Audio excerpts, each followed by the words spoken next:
People think that the purpose of memory is to remember the past.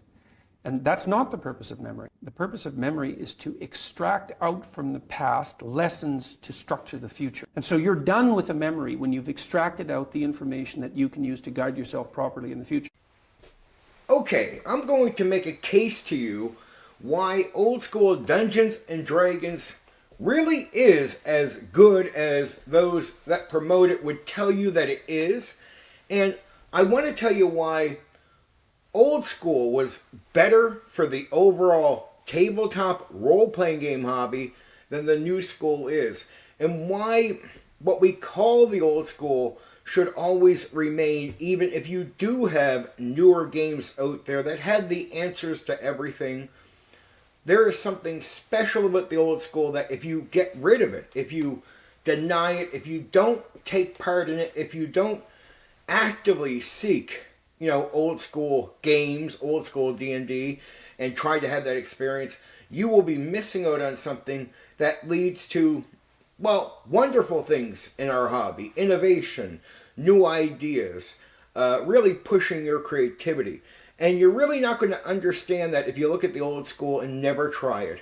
If you think, oh, that's too simple or too hard, or we already have all this in the new game, there are going to be things that you're unaware of that you're going to miss. I'm going to make a case for this entire thing why new school people from the 5e world should definitely not abandon the old school, no matter what people in politics will tell you.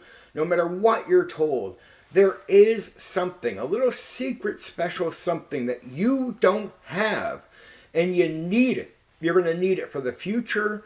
We need it now. We've always needed it. The thing is, a lot of people in the old school, to be honest, they didn't even know that we had this little special thing. They didn't know how to get to it. And there's a small, not small, maybe even a large group, but definitely not the majority of people in the old school that did get what this was, discovered it, and made something out of it.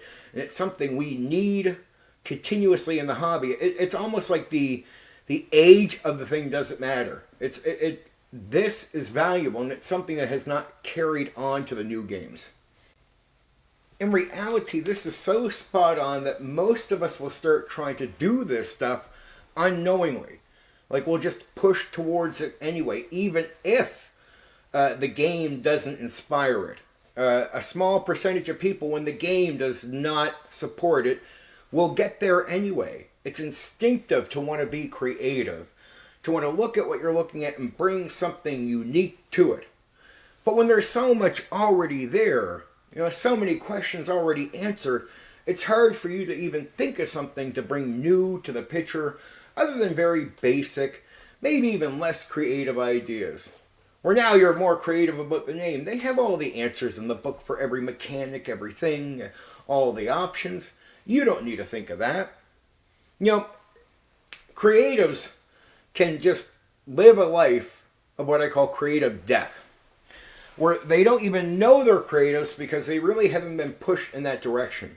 And they need to get into something to be pushed there to even know that's who they fucking are, right? Something needs to inspire it. People think they look at the options when they're playing a 5e character. It's great, it's all these cool things. But do you understand how awesome it is to not have those options and you've come up with something unique your character can do? Like, you're bending the rules, you're seeing how far you can take them, and you thought up this amazing thing through your imagination. And the reason you had to is because you don't have all these options. That experience is better than picking A, B, or C. I mean, it's magic. It is magic to get into something where you stop seeing limitations as limitations. Where you go, okay, the game's not really limited, because that's not what old school is. No. It still depends on the person that's going to run the game. Right? So let's go to that. So I'm a 2nd edition old school guy. 2nd edition Advanced Dungeons and Dragons. The older guys were pretty strict on things, but we realized in 2nd Ed that doing what you want with the game wasn't as harmful as people made out to be. And within that was the real magic.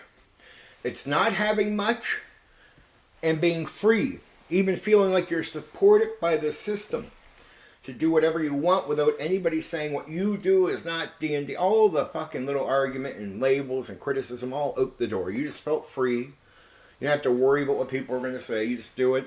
And you had a community of players in the second edition community that understood how DMs were. So over 90% of DMs are just casually making changes. We did that because we just didn't have the same view of making changes as other people. It's like we don't... A lot of us in second edition weren't like, you know, religious to the lore or religious to certain mechanics, right? And there's a reason. You realize you make changes. Most of the game still feels the way you want it to. It wasn't as game breaking or taking away from D&D. See, you got to remember the experience and feel at the table is like a fucking illusion. Oh, they'll say if you take this rule out, you change D&D. I'm like, well, if I run it the way I want to at the table, you won't feel that way. You'll feel like you're playing D&D, but some of the parts that were bumpy are more smooth. And that's going to be your experience. Now, you can tell me from reading text all day long, oh, you're just changing D&D from what it is. But if you play the game that I run with that change, I guarantee you'll still feel like it's D&D, but it will be smoother. And that's what us second edition guys realize, like making changes to core and stuff wasn't as damaging to the experience or anything.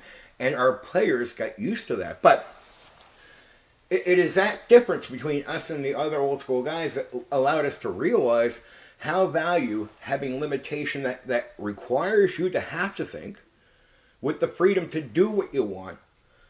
There is no other time in the history of Dungeons and Dragons, and even in most games, where you really hit that marker other than second edition advanced Dungeons and Dragons. And with the old school, if left behind, that gets left behind. But here's what's really damaging. I think a part of that is already left behind, even by the old school, because even if you look at the OSR and the old school, they support mostly AD&D 1 and original D&D, and there's not a lot of support for second edition. But I'm like, it's the only edition that creates this sort of well of innovation and creativity in the hobby, because it just says do what you want, and all the things that normally would be argued or pushed about you not doing something, it just wasn't even mentioned. There was no debates like that in that community of people. So it just gave us freedom, ultimate freedom. And a lot of guys, again, that you'll know as creatives in the hobby even now, they have a history with second edition. You'll notice that if you pay attention, a lot more of the more intelligent, wiser people around you will say, yeah, I played second edition. You'll notice this. You'll notice the crowd of folks, the random faces, will be a lot of AD&D 1E guys right now online if you're around the YouTube community part. But, I mean, every time you hear a guy say, yeah, I played second edition, that guy's taken more serious. There's a bit more credibility with them. Because our minds were open for anything. It drew the cream of the crop of, I'd say, the community to that. Because cream of the crop is going to be your most creative people. They're going to go where they can explore their creativity without criticism, without the heat, without saying you can't do that or you shouldn't, or all this type of stuff. To me, that's gone. That's gone. And you know, there's an experience that even the AD&D 1E guys have, that second edition has, which is that limitation for players. I don't think the new players will ever really get the point of how amazing it is to pull the thing off yourself. But at the same time, unlike the new school D&D 5e, you know, you're going to get what you want from that system, even if a guy who's not that good at it runs it, as long as he runs it by what the book tells him to do, right? You know, you're going to pretty much get your gimmick, right? Some people are going to be good, but usually it's the idea of keeping them going. And why does the book really function like that and really take over in place of the 5e DM? It's because over the years, you got to remember the DM, the game master, is the PlayStation, right? For you to play the game, they got to function. So it's like, how do you learn to get those to motor like a machine? But I say because you get these machine 5e DMs, it's actually holding them back. There's chains on them. It means the best people can't perform to their best. You go back to old school, here's another great thing about less. Less gives you freedom, but again, you realize you can do anything, but it's just more simplistic. Like, get basic rules that you could justify saying, oh, I want to do this amazing thing that's not written in the book. Okay, well, we can use this type of check. We can.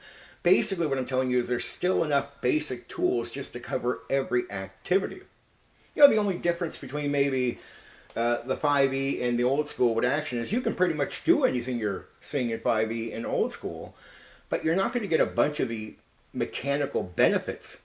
Now, some you might get, being clever, all kinds of things can get you bonuses from an open-minded game master, but when we're in old school, it's unlike the new school, you have to depend on the talent and skill of the game master.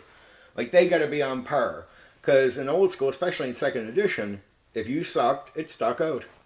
Because you couldn't perform that well. And old school didn't cover your ass as a DM as much as, like, say, new school does. So if you really weren't that creative or you weren't that clever when you ran the game, outside of a module, I mean, you'd fall apart.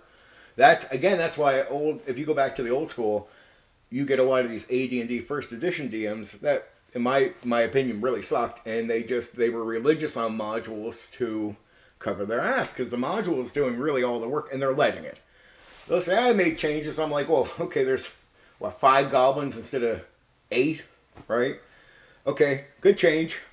I'm being mean.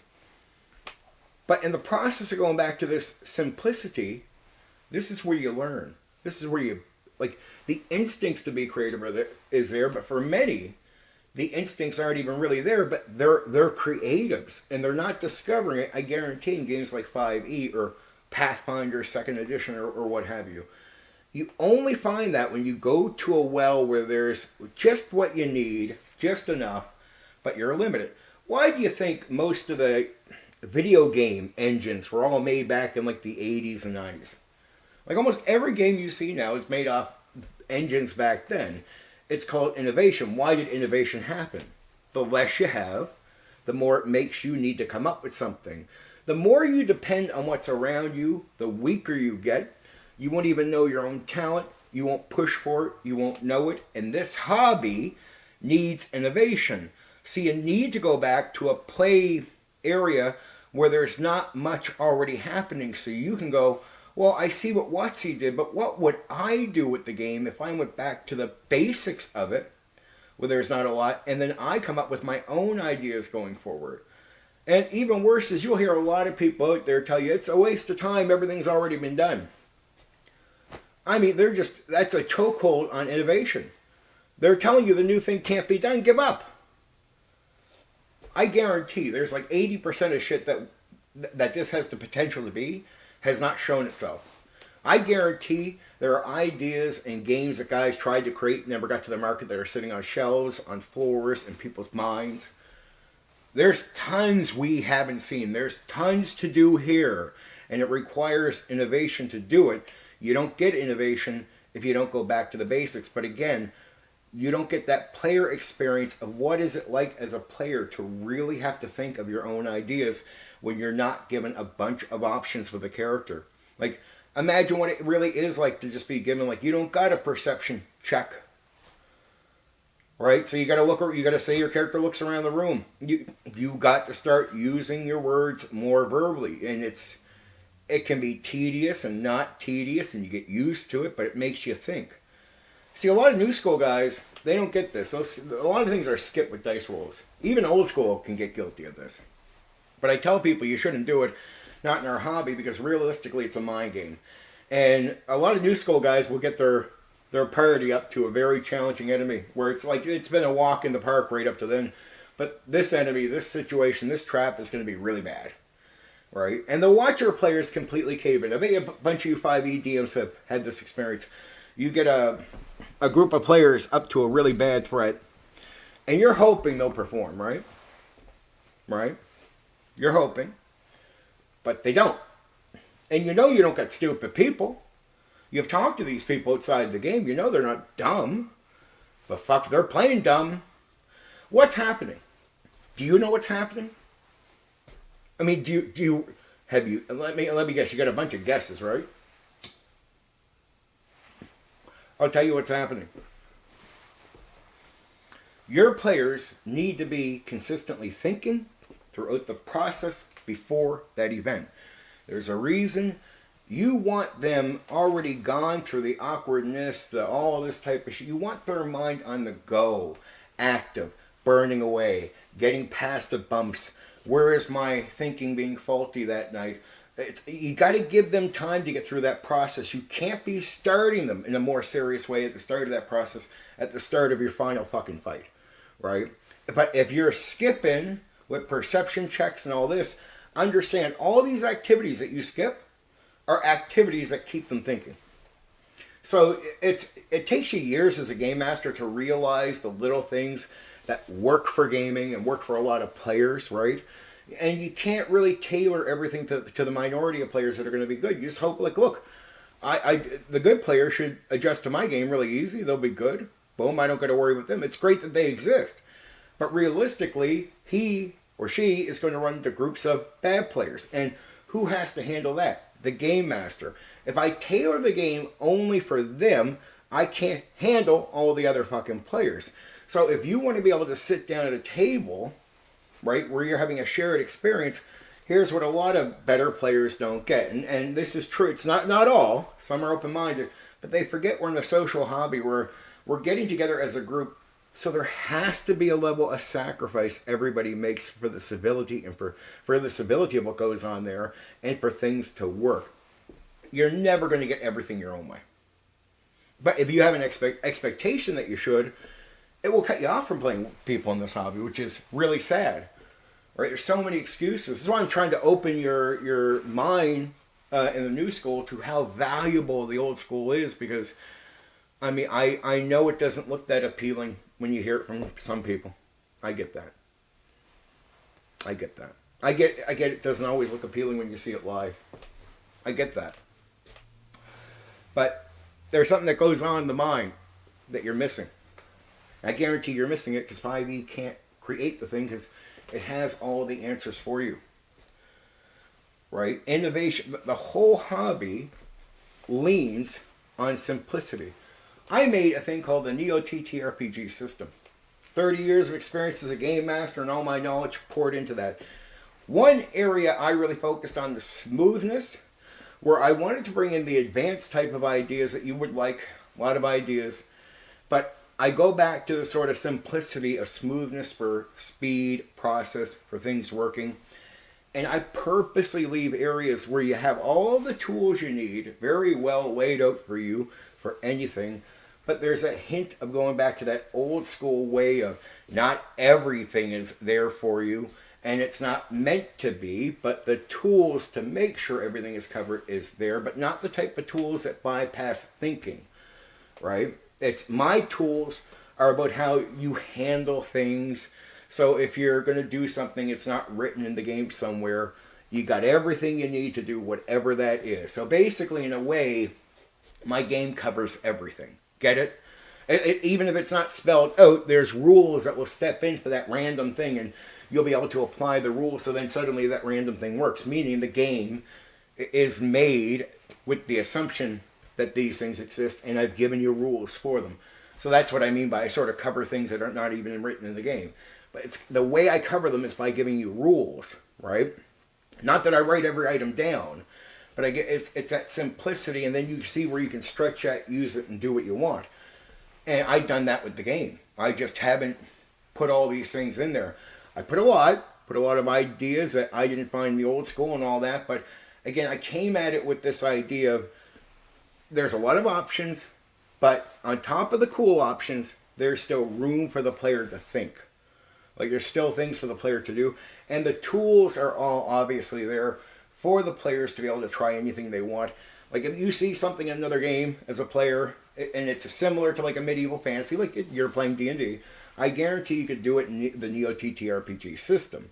Because the Neo TTRPG system is not an advanced version of D&D, but it's definitely inspired by 2nd edition AD&D, because I ran that all my life. Say hi, Louie. Say hi. Say hi. He wants attention, right? And he's cute. Here. Hey, wait, let me. We'll get him to say hi to you. He's gorgeous, isn't he? Isn't he gorgeous? What you guys look? I know you like looking at kittens. Oh, he's looking right at you. Now you got a good look there. Little flicker. Oh, okay, kitten, I'll let you down.